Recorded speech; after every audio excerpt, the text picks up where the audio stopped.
and you can figure out what that is. Well, guess what? It's time to fulfill the description. Who would like to fulfill the description? I would. Kathy, what is our description today?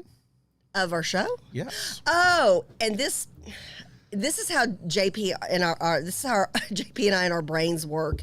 Like we talk to each other a lot of times on our rides in to the studio, and we were talking about lots of bashing to go on, lots of bashing with the federal government and the current administration. I mean, literally, we could sit here all day and have a telethon, just talking about how ridiculous things are, and how unconstitutional and un-American things are being pushed from the current administration. So JP was talking about bashing, and I said, "Well, you know Basher," and then Basher, and Dasher and Dancer. So JP, who loves to make up songs, by the way, goes into the whole. I said, basically, you've just created a new reindeer, Basher, and so he goes in and he sings a whole song about the tune of Rudolph the Red-Nosed Reindeer. Yeah, it was funny. We know Basher and JP and Kathy too. They like to talk about the doo-doo called Nancy Pelosi. Ooh. And then AOC decided to go wee-wee. Okay, no, you sang something better about her. Booty. Oh, sorry. It's something better than point that. is that it's time. We have not been in connection with politics. We've been so busy. We've had so many guests come on that we have not been able to talk about what's going on in the day.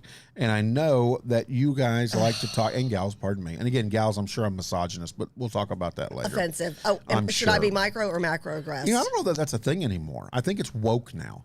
I think you're either woke or you're not woke. No, there's still, in critical race theory, microaggression exists. No, well, yeah, so, but CRT needs to go away. Well, that's another topic. We're going to have Cody back on again, and we appreciate all the positive comments about Cody Weaver, who came on, not representing Plano ISD, but he is a Plano ISD school board trustee, about talking about all of the research he had done on critical race theory. And actually, there was a Colleyville Grapevine runoff race that was very close, and CRT was the main topic, and the lady who was against CRT and was for educating folks but not using that as a vehicle won by like 52%. So congratulations on her race, but it just lots to talk about, and we're still going to be diving even deeper into the critical race theory discussion. So let's talk about, and it's time to start here, defunding the police. And that's going to be what we're going to talk about in this segment. Here's what I don't get. How on earth can you be an elected sheriff, an elected constable, and be a part of the Democratic Party? How when is your it platform even includes defund the police? If when you run as a Democrat or as a Republican or as a Libertarian or as a Green Party person, everybody has every 2 years where the grassroots get together. They get elected at the different either congressional district or senatorial district level, depending on the race cycle, and they decide the party platform. So even though the Republican Party of Texas platform and the RNC platform, there are portions I don't agree with. There are portions you don't agree with. But for the majority, I can stand up for that platform. So if you're a Dem, that's a biggie on there. And it's defund the police. And my goodness, JP, look at what has happened in the cities where they have taken money away. Take St. Paul. Yeah. Yeah, so, take it, please. Yeah. Who used to do that? What comedian did that? I don't know. Remember, Rodney Dangerfield? I'm not good with that stuff. Rodney Dangerfield? Like, I don't remember him saying, give me respect. Something like yeah. I think that was a Rodney Dangerfield. That was Rodney Dangerfield. I always wanted everybody to take his wife. Yeah. But we're way off. Come back. Reel it back in. So this is the third sheriff in the state of Virginia that has denounced the Democratic Party and has come over to the Republican Party because his theory is this. If you're going to call for the funding of the police, you get what you pay for. Yep. And he just can't tolerate it anymore. He says that his deputies, and let's give the direct quote. Let me read this, which is terrible. I hate reading, but a direct quote. My deputies work hard to serve and protect the citizens of Smith County. As sheriff, it has been difficult to watch my deputies try to move forward during this unprecedented assault on our profession, is what Schuler said in a statement. And he's not the first one. Richmond County, out. Sheriff's no longer a Democrat, running R. Washington County, out. No longer a D, running in as an R. Here's my thing. if you are a sheriff, if you are a constable, or if you are an elected chief of police, I've heard there's some Elected weird chief of police? I've heard there's some weird municipalities that will actually give a yay or nay vote on their To either be everybody Chief or of just the police. city council? No, it's the Like people. people get to vote. Like the people can vote to keep did you not or get know rid that. of you. Somewhere, I think I want to say somewhere in Missouri or something like that. Interesting. Did not know that. I'll have to research and find out. But point is this: if you are an elected law enforcement officer and you are the head of your department, and your city council, your county commissioners are calling for defunding the police, or your local community activists, you heard me use the word local, because don't get fooled by those idiots that get paid $10 an hour to come in and try to disrupt your local municipality or local county government. If they're calling for defund the police and the Democratic Party is calling for defund the police, how on earth can you say that you are a law enforcement officer? I wouldn't be able to trust you. You know, and Because it's interesting. who wants to defund the police? I mean, 911. Hi, yes, I'm being burglarized with a handgun. I'm a state rep from Arlington. We're trying to get rid of the law that says it's against law to do that. Or why don't you Google talk a person down from shooting you? It's just so ridiculous. And you know what's interesting? You and I have friends who are either currently law enforcement or were law enforcement, and maybe now they've got another job, and who are Democrats. Who vote in the Democrat primary, all that kind of stuff, and they are all anti-defund the police. They're like Right. this. They're like, this is the craziest thing my party has ever come up with. And again, so I wondered, do they come over and vote in a Republican primary and try to, and have influence there? If you feel like your party's left you, where do you go? Right. And that's nowhere. a big thing. That's just a big You're deal. out there. Yeah, that's a big You're deal. out there. So one of the big things is that, these sheriffs have said that we've been conservative. We've been in law enforcement for 38, 40 years, 45 years. But in their area, the Democratic Party was more conservative.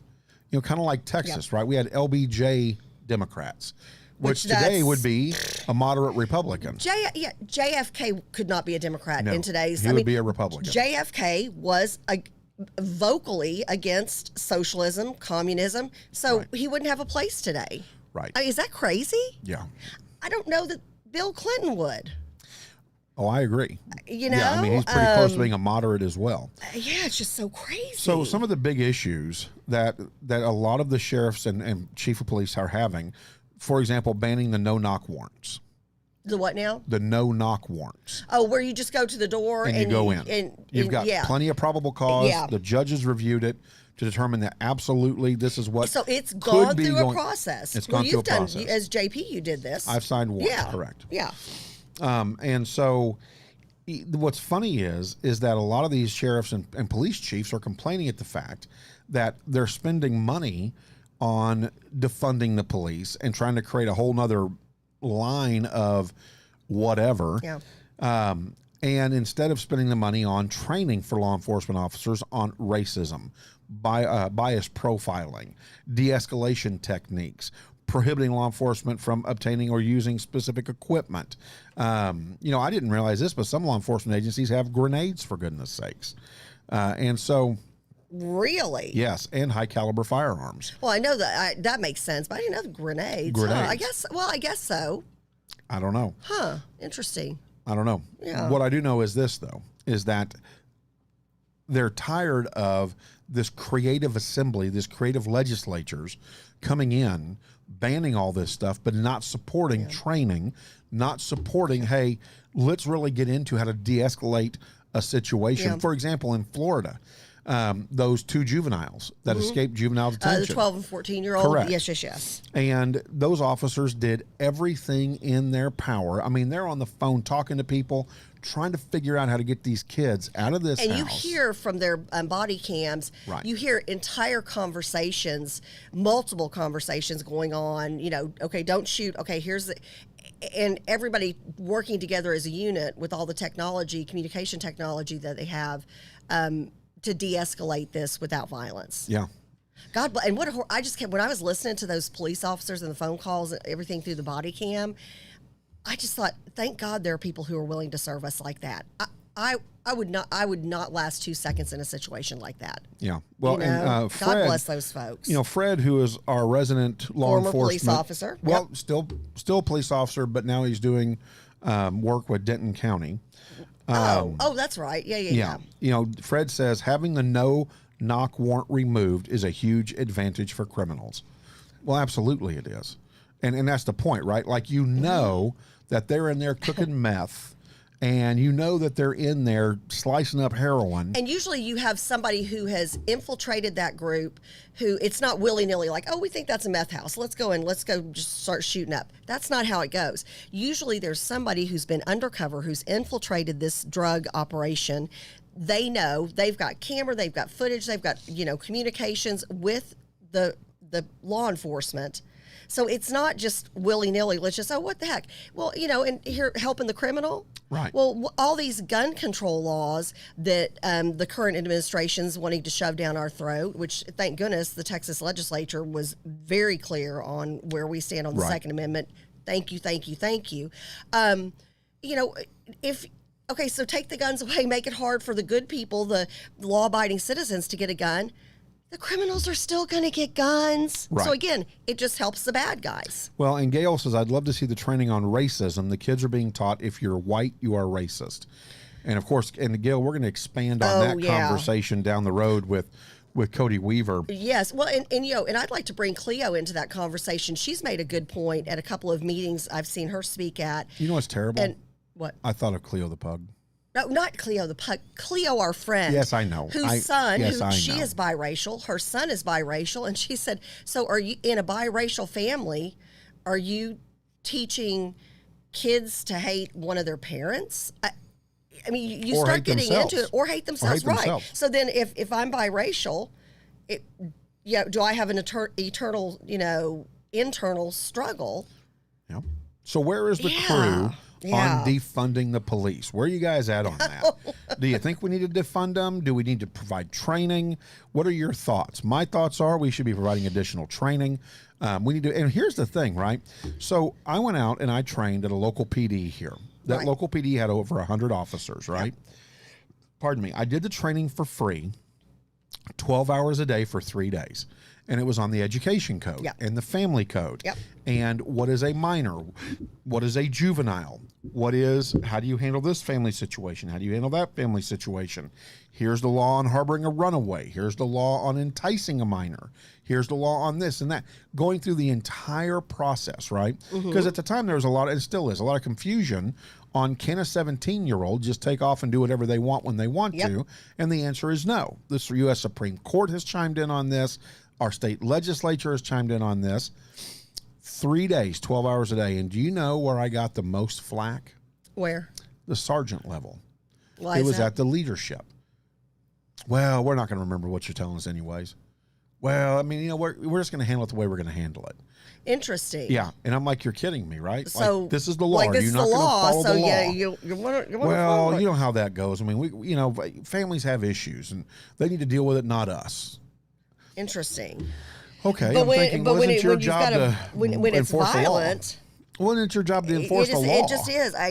You've got to be able to protect, that woman who's being beaten every night by her husband who comes home drunk, or the 17-year-old that's punching holes in the walls. Yeah, exactly. And going after you. Yeah, exactly. And they're like, well, that's a family issue. You guys need to resolve that family-wise. Well, no, there's law on that. Yeah. And why aren't we following the law? And so, do we need more training? Absolutely, we need more training. Do we need to defund the police? No, we don't need to do that. Yeah. And so we need to add more money into it to train, departmentalize the training, and the leadership needs to be the people that step up and lead their deputies. Well, and then I'm going to go back during when folks first started talking about defunding the police, and you go back to New York City, and remember they had that entire group of new, young, healthy, ready to serve recruits, and they let them go. So then, okay, if you think part of the problem is a long-term established officer, which again, every field, education, medicine, every field you look at has their bad actors. It is what it is. Then why, when you've got a young group hungry to be trained, hungry to serve, would you let them go? Right. And then, oh, I'm sorry. How's that working out for you, New York? Well, yeah, how's that working out for you is Yeah. exactly what it is. Jeez Louise. All yeah. right. Don't forget, you can